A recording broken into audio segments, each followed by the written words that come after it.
자, 지금 트레저 콘도에서 머무시다가 이제 한국으로 철수하시는 분이 계셔서 체크아웃하러 와서 다 체크하고 정산하고 이제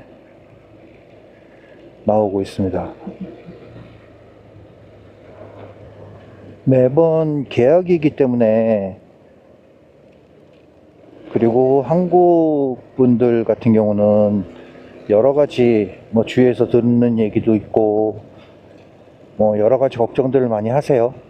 그리고 누구는 어떻다는데 뭐 이렇게도 말씀하시고, 그리고 에이전시들한테 당했네 이렇게 말씀하시는 분들도 많고. 네, 근데 반대로 에이전시들도 당하기도 합니다. 이렇게 말씀드리면 어떻게 들으실지 모르겠지만, 제가 나중에 기회가 되면 지금 내용들 계속 정리하고 있으니까 한번 설명을 드릴게요. 그래서 이분 같은 경우는 지금 한 4년 정도 머무셨고요. 그리고 이제 콘도는 대부분 웬만한 데들은 전기 수도요금 같은 거 여기 관리실에다가 돈을 뭐 2,000바 3,000바 맡겨두면 그게 이제 슬슬 빠져나가고 거기서 이제 정리를 해주거든요, 관리실에서. 그리고 이제 뭐 차지 뭐 30밭 50밭 이렇게 받는 데들도 있고 그렇습니다. 그래서 마지막 정산할 때도 저희가 영수증 이런 거 잘 챙기시라고 말씀드리는 게, 그리고 관리실에서도 그 프린트해서 뽑아주거든요, 어떻게 냈는지. 그리고 그런 거 잘 챙기셔야 됩니다. 그래서 그렇게 정리를 했고, 보증금 이제 18,000바트였는데 그 중에서 이제 전기수도요금 빼고 이제 오늘 오후에 입금을 하게 됩니다. 그 자리에서 바로 주면 좋은데 그게 안 되는 경우들이 종종 있거든요.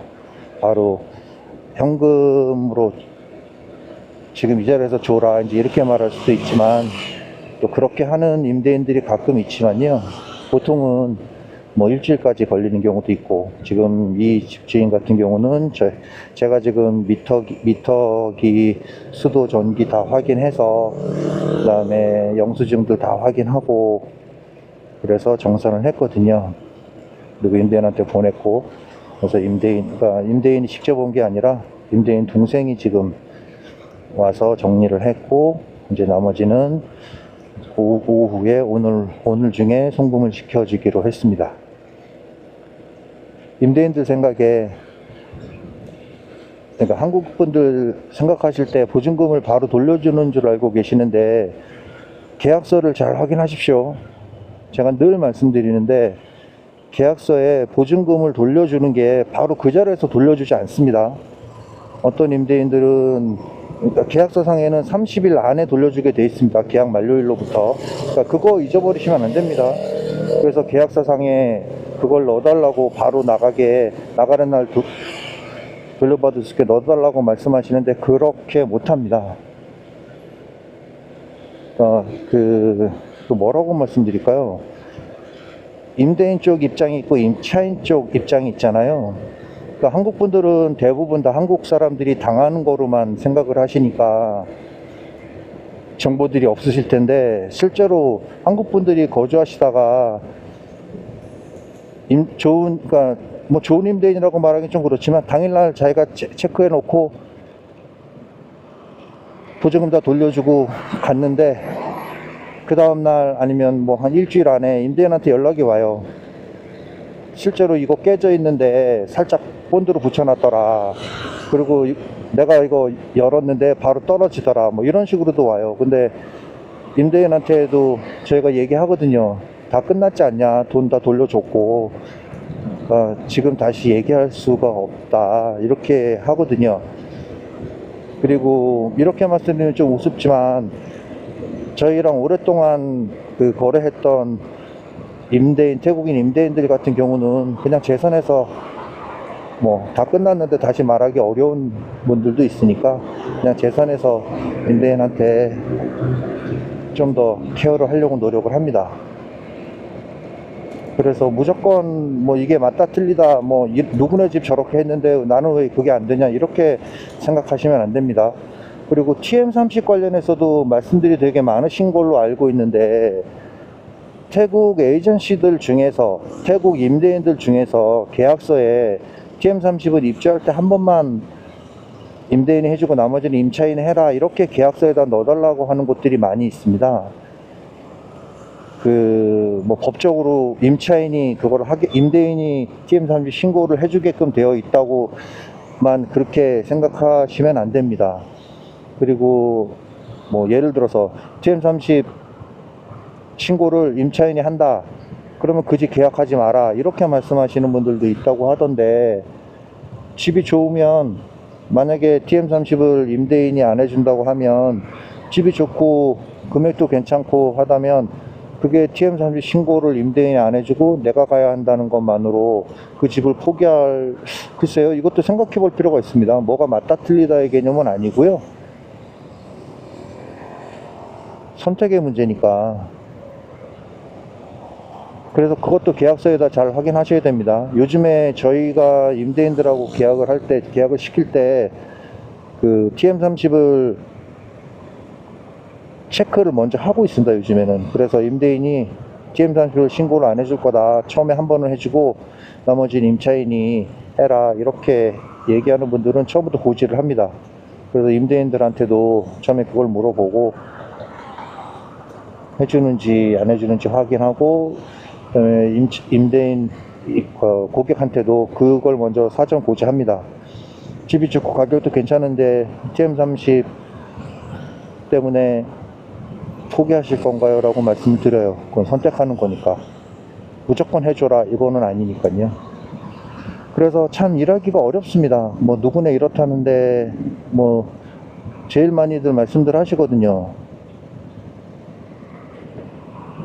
처음에 다 체크를 하시는 게 좋습니다. 그래서 저희가 계약서가 점점점 두꺼워지고 있고, 임대인들한테도 미리 체크하는 부분들도 점점점 많아지고 있습니다.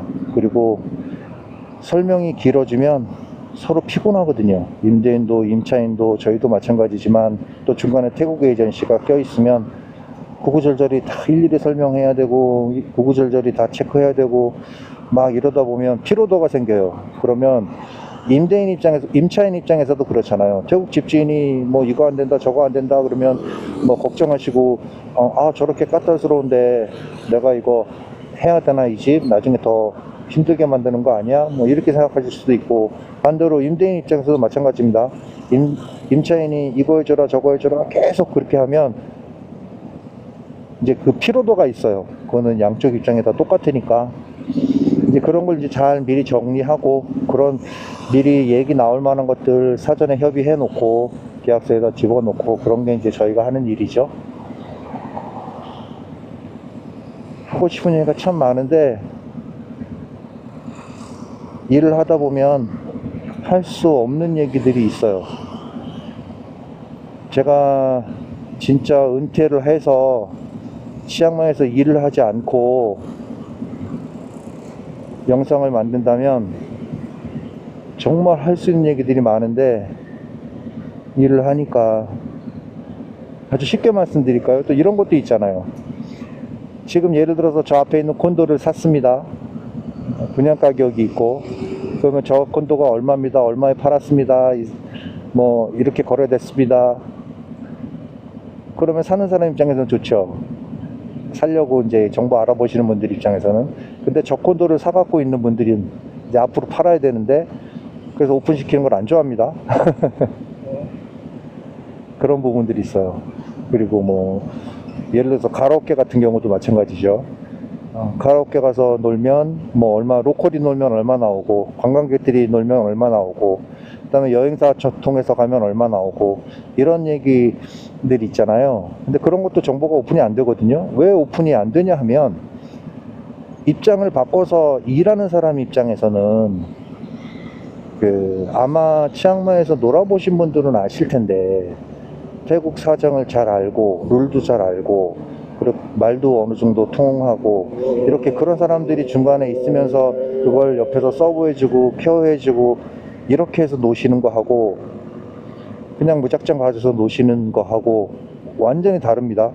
누가 차를 가지고 같이 놀아주고 같이 그 세팅해 놓고 미리 다 맞춰 놓고 그 다음에 분위기 계속 띄우고 또 갈 때까지 기사하고 차가 기다리고 있다가 또 모셔다 드리고 이런 것들이 있잖아요. 그러니까 여행사들은 그런 서비스 차지를 받으려고 하다 보니까 정당하게 그 서비스 차지를 요구하면 좋은데 한국 분들은 또 그거에 대해서 서비스 차지를 주지를 않거든요. 그래서 저 같은 경우도 저 아는 분들이 만약에 놀러 오시면 뭐 예를 들어서 치앙마이의 어떤 여행사를 통해서 아는 형님이 뭐 한 4분 5분 놀러 오셨어요. 그러면 이제 저도 만날 겸 가라오케 가서 같이 놀고 싶다고 연락을 하세요. 그러면 제가 그 여행사 그 가이드분하고 통화를 해서 미리 말씀을 드려요. 그래서 너 저녁 때 이렇게 잠깐 놀려고 한다. 그래서 말씀을 드리고 제가 그 형님한테 그 친구분들끼리 모아서 한 100불 정도 가이드분한테 팁을 주십시오. 왜냐하면 이분들도 돈벌이를 해야 되는데 생각하는 것처럼 그런 시스템들이 안 되니까 그렇게 주고 그리고 그냥 마음 편하게 노세요. 그럼 제가 재밌게 놀아 드릴게요. 어차피 직접 가시면 더 비싸게 나오니까 가이드 분한테도 어느 정도 돈을 주시는 게 팁을 주시는 게 서로 마음이 편합니다. 저도 여기서 일을 해보면 저녁 때 차 가지고 가서 기다렸다가 그거 다 수발 들었다가 어떻게든 한 푼이라도 벌어보려고 노력하시는 건데 그렇게 좀 말씀을 드리거든요. 그러니까 나만 이득을 보는 거 말고 그냥 조금 서로 조금 손해본다 생각하면 그렇게 배려를 하면 전 더 좋지 않을까라고 생각을 합니다. 그래서 얘기를 할 수 없는 것들이 참 많아요. 지금 또 영상이 또 길어졌죠. 또 나중에 다른 영상으로 또 다른 얘기로 또 드리도록 하겠습니다. 이렇게 해서 치앙마이에서 계속 사시던 분이 오늘 이렇게 한국으로 철수를 하십니다.